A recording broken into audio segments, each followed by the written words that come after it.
भानु चौधरी अपने गांव के मुखिया थे। गांव में उनका बड़ा मान था। दरोगा जी उन्हें टाट बिना ज़मीन पर न बैठने देते। मुखिया साहब की ऐसी धाक बंधी हुई थी कि उनकी मर्जी बिना गांव में एक पत्ता भी नहीं हिल सकता था। कोई घटना, चाहे वह सास बहू का विवाद हो, चाहे मेड़ या खेत का झगड़ा, चौधरी साहब के शासनाधिकार को पूर्ण रूप से सचेत करने के लिए काफ़ी थी। वह तुरंत घटना स्थल पर जा पहुँचते, तहकीकात होने लगती। गवाह और सबूत के सिवा किसी अभियोग को सफलता सहित चलाने में जिन बातों की ज़रूरत होती है, उन सब पर विचार होता और चौधरी जी के दरबार से फैसला हो जाता। किसी को अदालत जाने की ज़रूरत न पड़ती। हाँ, इस कष्ट के लिए चौधरी साहब कुछ फीस जरूर लेते थे।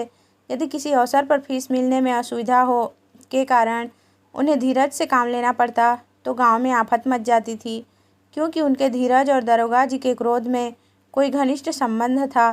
सारांश यह कि चौधरी से उनके दोस्त दुश्मन सभी चौकन्ने रहते थे। चौधरी महाशय के 3 सुयोग्य पुत्र थे।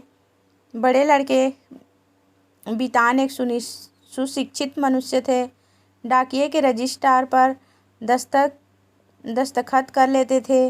बड़े अनुभवी, बड़े मर्मज्ञ, बड़े नीति कुशल। मिर्जई की जगह कमीज पहनते, कभी कभी सिगरेट भी पीते, जिससे उनका गौरव बढ़ता था। यद्यपि उनके ये दुर्व्यसन बूढ़े चौधरी को नापसंद थे, पर बेचारे विवश थे, क्योंकि अदालत और कानून के मामले बितान के हाथों में थे। वह कानून का पुतला था। कानून की दफ़ाएं उसकी ज़बान पर रखी रहती थी। गवाह पर गढ़ने में वह पूरा उस्ताद था। मंझले लड़के शान चौधरी कृषि विभाग के अधिकारी थे। बुद्धि के मंद, लेकिन शरीर से बड़े परिश्रमी। जहाँ घास न जमती हो, वहाँ केसर जमा दें। तीसरे लड़के का नाम गुमान था। वह बड़ा रसिक, साथ ही उदंड भी था। मुहर्रम में ढोल इतने ज़ोरों से बजाता कि कान के पर्दे फट जाते। मछली फंसाने का बड़ा शौकीन था। बड़ा रंगीला जवान था। खंजड़ी बजा बजा कर जब वह मीठे स्वर से ख्याल गाता तो रंग जम जाता। उसे दंगल का ऐसा शौक था कि कोसों तक धावा मारता, पर घर वाले कुछ ऐसे शुष्क थे, उसके इन व्यसनों से तनिक भी सहानुभूति न रखते थे। पिता और भाइयों ने तो उसे उसरखेत समझ रखा था। घुड़की, धमकी, शिक्षा और उपदेश, स्नेह और विनय, किसी का उस पर कुछ भी असर न हुआ। हाँ, भावजें अभी तक उसकी ओर से निराश न हुई थी। वे अभी तक उसे कड़वी दवाइयाँ पिलाई जाती थी, पर आलस्य वह राज रोग है जिसका रोगी कभी नहीं संभलता। ऐसा कोई बिरला ही दिन जाता होगा कि बांके गुमान को भावजों के कटु वाक्य न सुनने पड़ते हों। ये विषैले सर कभी कभी उसके कठोर हृदय में चुभ जाते, किंतु यह घाव रात भर से अधिक न रहता। भोर होते ही थकान के साथ ही यह पीड़ा भी शांत हो जाती। तड़का हुआ, उसने हाथ मुँह धोया, बंसी उठाई और तालाब की ओर चल खड़ा हुआ। भावजें फूलों की वर्षा किया करती। बूढ़े चौधरी पैतरे बदलते रहते और भाई लोग तीखी निगाह से देखा करते, पर अपनी धुन का पूरा बांका गुमान उन लोगों के बीच से इस तरह अकड़ता चला जाता जैसे कोई मस्त हाथी कुत्तों के बीच से निकल जाता है। उसे सुमार्ग पर लाने के लिए क्या क्या उपाय नहीं किए गए। बाप समझाता, बेटा ऐसी राह चलो जिसमें तुम्हें भी पैसे मिले और गृहस्थी का भी निर्वाह हो। भाइयों के भरोसे कब तक रहोगे? मैं पका आम हूँ, आज टपक पड़ा या कल फिर तुम्हारा निर्वाह कैसे होगा? भाई बात भर न पूछेंगे। भावजों का रंग देख ही रहे हो, तुम्हारे भी लड़के बाले हैं, उनका भार कैसे संभालोगे? खेत में जी न लगे, कहो कांस्टेबली में भर्ती करा दूं। बांका गुमान खड़ा खड़ा यह सब सुनता, लेकिन पत्थर का देवता था, कभी न पसीजता। इन महाशय के अत्याचार का दंड उनकी स्त्री बेचारी को भोगना पड़ता था। मेहनत के घर के जितने काम होते वे उसी के सिर थोपे जाते। उपले पातती, कुएं से पानी लाती, आटा पीसती और 30 पर भी जेठानियाँ सीधे मुँह बात न करती, वाक के बाणों से छेदा करती। एक बार जब वह पति से कई दिन रूठी रही तो बांके गुमान कुछ नर्म हुए। बाप से जाकर बोले, मुझे कोई दुकान खुलवा दीजिए। चौधरी ने परमात्मा को धन्यवाद दिया, फूले न समाये। कई 100 रुपये लगाकर कपड़े की दुकान खुलवा दी। गुमान के भाग जागे। तंजेब के चुन्नटदार कुर्ते बनवाए। मलमल का साफा धानी रंग में रंगवाया। सौदा बिके या न बिके उसे लाभ ही होना था। दुकान खुली हुई है, 10-5 गाढ़े मित्र जमे हुए हैं। चरस की दम और ख्याल की ताने उड़ रही है। चल झटपट री, जमुना तट री, खटो नटखट री। इस तरह 3 महीने चैन से काटे। बाके गुमान ने खूब दिल खोल कर अरमान निकाले, यहाँ तक कि सारी लागत लाभ हो गई। टाट के टुकड़े के सिवा और कुछ न बचा। बूढ़े चौधरी कुएं में गिरने चले। भावजों ने घोर आंदोलन मचाया। अरे राम, हमारे बच्चे और हम चिथड़ों को तरसें, गाढ़े का एक कुर्ता भी नसीब न हो, और इतनी बड़ी दुकान इस निखट्टू का कफन बन गई। अब कौन मुँह दिखाएगा, कौन मुँह लेकर घर में पैर रखेगा। किंतु बाके गुमान के तेवर जरा भी मैले न हुए। वही मुँह लिए वह फिर घर आया और फिर वही पुरानी चाल चलने लगा। कानूनदा बितान उनके ये ठाट बाट देखकर जल जाता। मैं सारे दिन पसीना बहाऊं, मुझे नैन सुख का कुर्ता भी न मिले। यह अपाहिज सारे दिन चारपाई तोड़े और यूँ बन ठन कर निकले। ऐसे वस्त्र तो शायद मुझे अपने ब्याह में भी न मिले होंगे। मीठे सान के हृदय में भी कुछ ऐसे ही विचार उठते थे। अंत में यह जलन न सही गई और अग्नि भड़की। तो एक दिन कानूनदा बितान की पत्नी गुमान के सारे कपड़े उठा लाई और उन पर मिट्टी का तेल उड़ेल कर आग लगा दी। ज्वाला उठी, सारे कपड़े देखते देखते जल कर राख हो गए। गुमान रोते थे, दोनों भाई खड़े तमाशा देखते थे। बूढ़े चौधरी ने यह दृश्य देखा और सिर पीट लिया। यह द्वेषाग्नि है, घर को जलाकर तब बुझेगी। यह ज्वाला तो थोड़ी ही देर में शांत हो गई, परंतु हृदय की आग ज्यों की त्यों दहकती रही। अंत में एक दिन बूढ़े चौधरी ने घर के सब मेंबरों को एकत्र किया और इस गूढ़ विषय पर विचार करने लगे कि बेड़ा कैसे पार हो। बितान से बोला, बेटा, तुमने आज देखा कि बात की बात में सैकड़ों रुपयों पर पानी फिर गया। अब इस तरह निर्वाह होना असंभव है। तुम समझदार हो, मुकदमे मामले करते हो, कोई ऐसी राह निकालो कि घर डूबने से बचे। मैं तो यह चाहता था कि जब तक चोला रहे सबको समेटे रहूं, मगर भगवान के मन में कुछ और ही है। बितान की नीति कुशलता अपनी चतुर सहगामिनी के सामने लुप्त हो जाती थी। वह अभी उसका उत्तर सोच ही रहे थे कि श्रीमती जी बोल उठी, दादाजी, अब समझाने बुझाने से काम न चलेगा।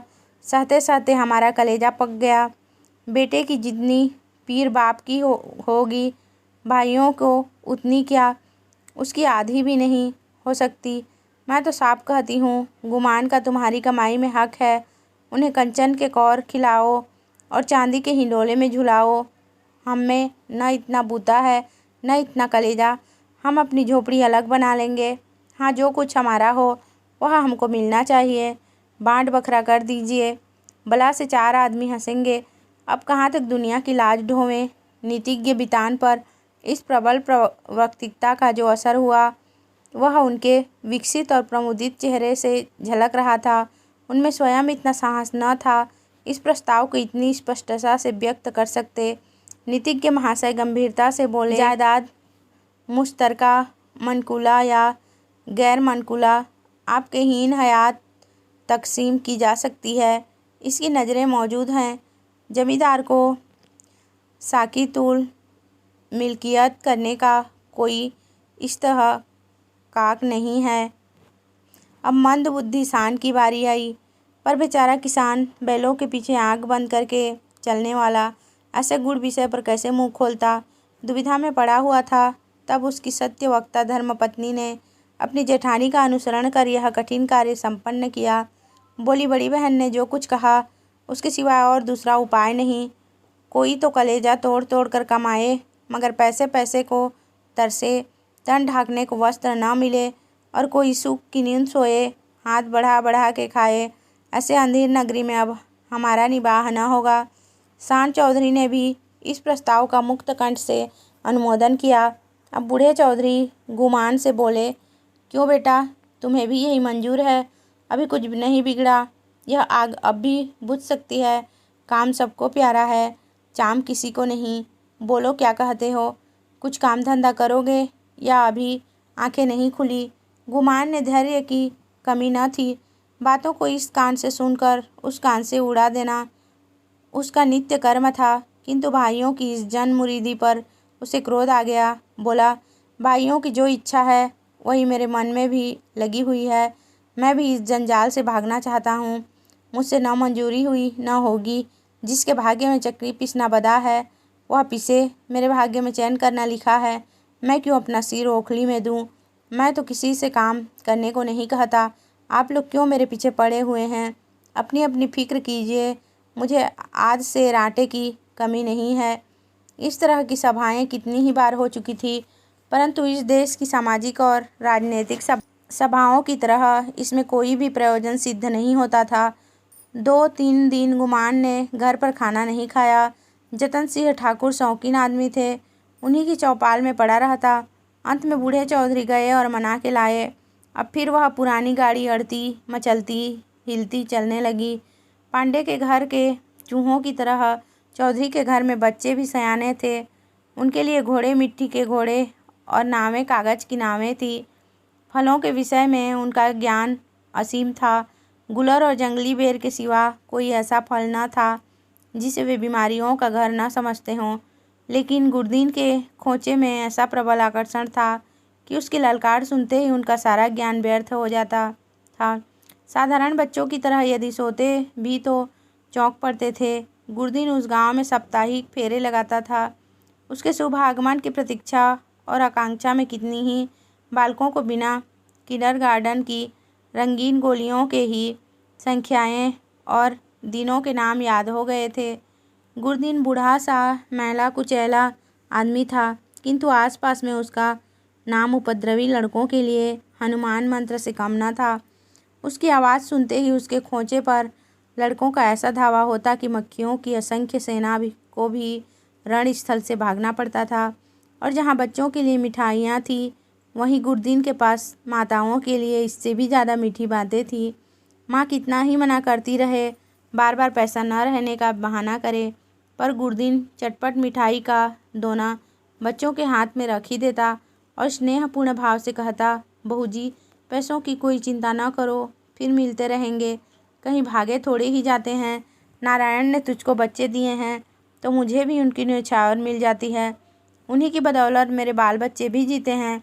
अभी क्या, ईश्वर इनका मोर तो दिखावे, फिर देखना कैसा ठनगन करता हूँ।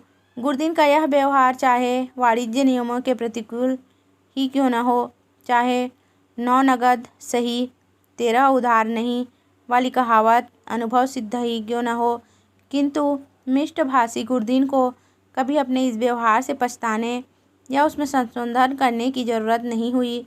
मंगल का शुभ दिन था। बच्चे बड़े बेचैनी से अपने दरवाजे पर खड़े गुरदीन की राह देख रहे थे। कई उत्साही लड़के पेड़ों पर चढ़ गए और कोई कोई अनुराग से विवश होकर गांव के बाहर निकल गए थे। सूर्य भगवान अपना सुनहरा थाल लिए पूरब से पश्चिम जा पहुँचे थे। इतने में ही गुरदीन आता हुआ दिखाई दिया। लड़कों ने दौड़कर उसका दामन पकड़ा और आपस में खींचातानी होने लगी। कोई कहता था, मेरे घर चलो, कोई अपने घर का न्योता देता था। सबसे पहले भानु चौधरी का मकान पड़ा। गुरदीन ने अपना खोचा उतार दिया। मिठाइयों की लूट शुरू हो गई। बालकों और स्त्रियों का ठट लग गया। हर्ष और विषाद, संतोष और लोभ, ईर्ष्या और क्षोभ, द्वेष और जलन की नाट्यशाला सज गई। कानुनदा बितान की पत्नी अपने तीनों लड़कों को लिए हुए निकली। शान की पत्नी भी अपने दोनों लड़कों के साथ उपस्थित हुई।